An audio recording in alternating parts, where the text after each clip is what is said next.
up, everybody? Welcome back to another video. In today's video, we got some Detroit Lions news. The Lions continue to fill out their coaching staff. They have hired their newest defensive line coach. Also, some potential very important takeaways that I've gotten from some interviews. So let's get it started. I got to shout out DoseOfDion, man, because it was actually the first time I went live on YouTube. And, guys don't know DoseOfDion. He put out a lot of good content for the Detroit Lions. Welcome everybody to another video. Glad you guys are here. We're back with some Detroit Lions news. Hey, comment down below how your day has been going so far. How you guys doing today? How's everybody doing? All right, we got some Detroit Lions news. The Lions, as I mentioned, have hired their new defensive line coach. Now, I have watched the highlights of Dan Campbell's first day with the Detroit Lions. I have watched the one-on-one with Torrey Petrie. I have watched him on Good Morning Football. If you guys want to go check those out, they're pretty easy to find. I got to be honest, though, that day one highlights of Dan Campbell, the part where he started kind of tearing up a little bit, I got to be honest, man, I couldn't help but get a little emotional. It's like, oh, man, Dan, I'm so happy for you, man. I'm so happy for that guy. Thank you. This is so exciting. Appreciate it, man. I do. I'm going to make y'all proud.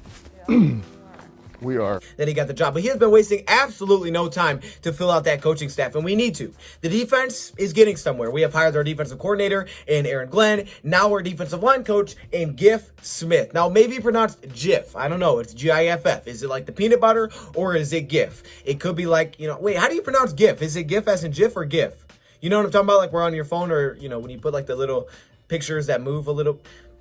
I don't know. It's Giff Smith. We're going to rock with Giff Smith. So the stats here are kind of difficult because he's only the defensive line coach. He doesn't control the linebackers. He doesn't control the back end. So it's kind of difficult to understand what he's responsible for. So as team stats, I looked at yards per carry allowed, quarterback hits, and quarterback sacks. Kind of difficult, though, because some of that comes from linebackers and secondary. So we'll take a look at the numbers, but there are a few disclaimers that I want to mention at the end to make you maybe a little bit more optimistic about this hiring. Starting the NFL back in 2011 with the Buffalo Bills. Now, you guys know, I like to look at how the year went before to see how they were and see if they improved once, the addition of a guy like Giff Smith was brought in. Again, there's a lot of things that he doesn't control, so this is very difficult to look at. But before he got there in 2010, they were allowing 4.8 yards per carry. They only had 27 sacks and 54 quarterback hits as a team. That's bad for Buffalo. Then the year he took over in 2011, it stayed the same at 4.8 yards per carry. They did go up a little bit in sacks at 29, and their quarterback hits went up just a little bit at 56, so just 2+ in each of those categories. In 2012, the run defense got a little bit worse, 5 yards per carry. They did go up with 36 sacks and 66 quarterback hits, so that's pretty good. However, he was fired along with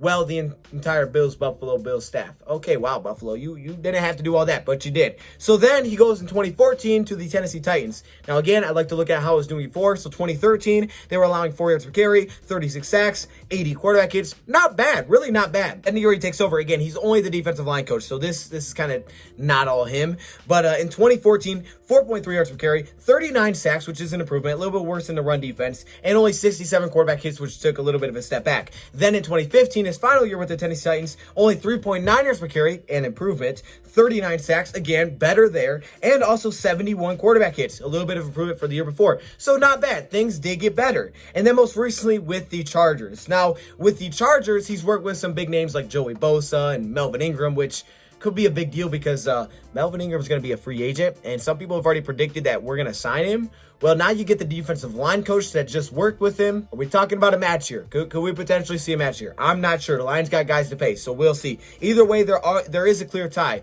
Now, last season, 2020, they allowed 4.5 yards per carry, only 27 sacks, and about 84 quarterback hits. But in 2019, they only allowed 4.2 yards per carry. They had 30 sacks, 67 quarterback hits. 2018, 4.3 yards per carry, 38 sacks, 75 quarterback hits. Okay, a lot of numbers, a lot of confusing stuff. Not all on him.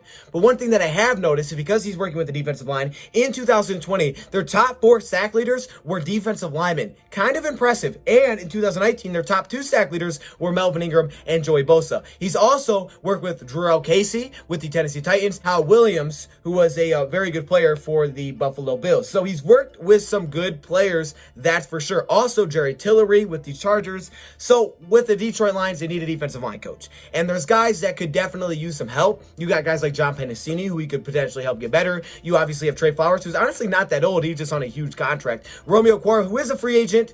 We'll see if we bring him back or not. I really hope that we do. And yeah, you got a lot of names that are in there. I mean, Jay Sean Cornell, who we didn't get to see this year, who could potentially help out. And like I said, ties with a guy like Melvin Ingram, where the Lions could look to sign. There's also a couple of side notes I noticed. Okay, first off, this guy has worked in all different types of defensive schemes. 4-3, 3-4, hybrid.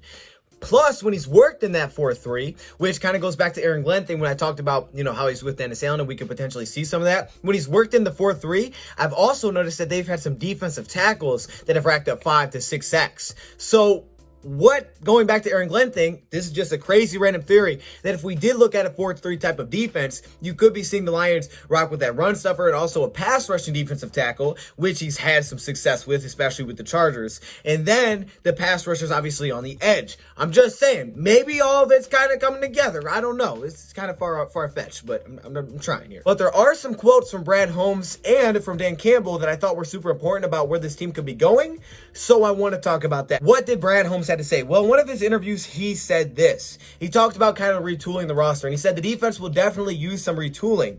And he knows that, the cliche is build in, work your way out. He said, look, I'm good with building in, adding obviously playmakers on the outside. He said he does like the promise of the offensive line. I like the promise of the offensive line. Most of it's locked up for the future, and he got some really good players there. You got Taylor Decker, who just got played his best season. Frank Ragnow, obviously he's a beast, and the dude played when he literally, what did he do? He messed up his throat. I can't remember what he did to it. Like he fractured his throat or something. The guy had a messed up throat and he still played. Obviously, you got Stenberg, Jonah Jackson, Big V. You got guys locked up. So I do like the promise as well. The defensive line, however, could see some retooling. Hopefully that means Romeo comes back, but it could mean a big signing like a guy like Melvin Ingram. That's why that's important. Now, there's also this quote from Dan Campbell, still on the defensive side, that I thought was super important. It was about Jared Davis, where it could mean that Davis could potentially be brought back. We know that he's set to be a free agent, as the Lions did not pick up his fifth-year option.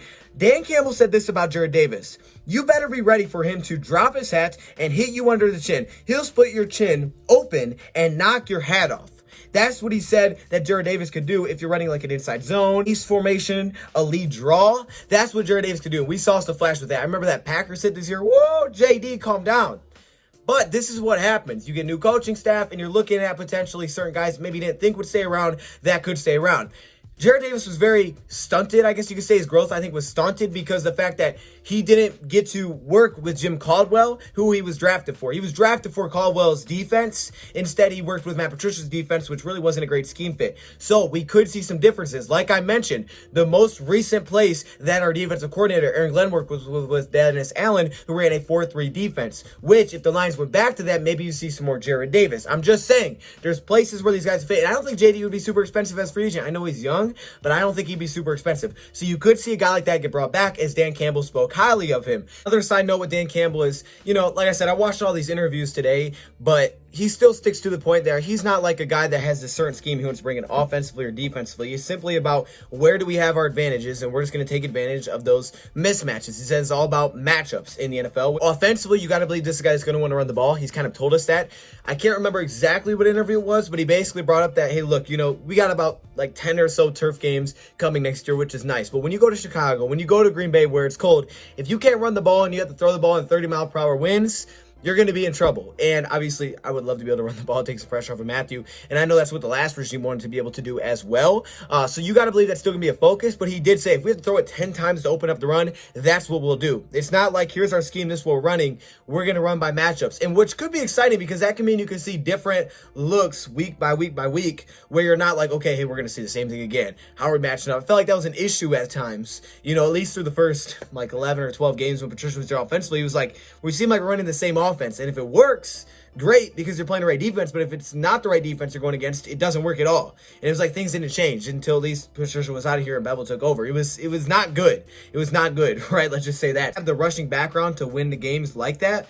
But he also said, look, he knows it's a different league. It's a passing league now. Back then, it wasn't like it is. Now it's a passing league. But it is all about matchups. So it should be pretty fun to see week by week the changes that they make.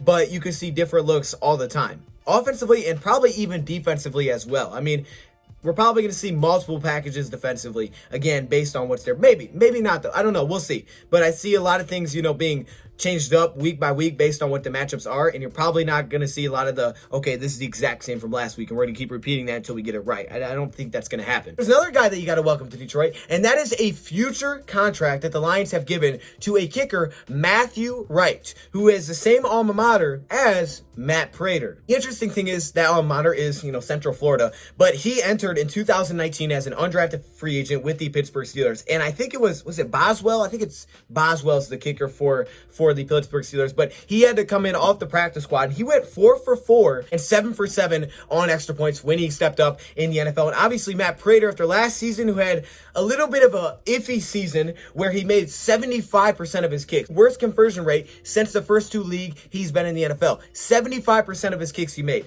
Not a great year for Matt Prater. He's absolutely clutch. Absolutely. He is 37 years old, and he had kind of a rough year. He would like to stay in Detroit. He's already said that. He would like to do it because his family's here. I think it's cool to keep Matt Prater, but to at least add some competition with a guy like Wright, I think is the right move. Haha, you see what I did there? No. Matthew Wright is a former Australian footballer. I think our boy Aaron Sipas was also an Australian footballer, so they call it footballer. It's kind of interesting, but that's what they call it. Now, taking back in college, when he played for UCF, he was 77.5% on his field goals, which isn't incredible. He was, however, 98.6% on his extra points, so that's good. So not great in terms of kicking, but he has done pretty well in the NFL with the Pittsburgh Steelers when he was called up. So at least it's some competition to push Matt Prater. We'll see, if he can take the job or not. But competition is never a bad thing. The Lions have signed some other future contracts as well. But this is a big one because of the kicker position. We're trying to see what's going to happen with Matt Prater. I love me some Matt Prater. The dude's clutch. He just missed some kind of easier kicks. And maybe a signing like this kind of makes him refocused and remotivated to make it happen next season. I'm not saying this guy's going to take his job. I'm just saying it is good to have that kind of motivation. Sometimes you kind of need that in the building to just be like, oh, snap, okay. I got to get going. Okay? Because last year was not my best season. He's clutch, but it just wasn't his most consistent season. So that is the latest Lions news that I have. Let me know your thoughts in the comments below. Thank you, Brad, for watching, and I'm out.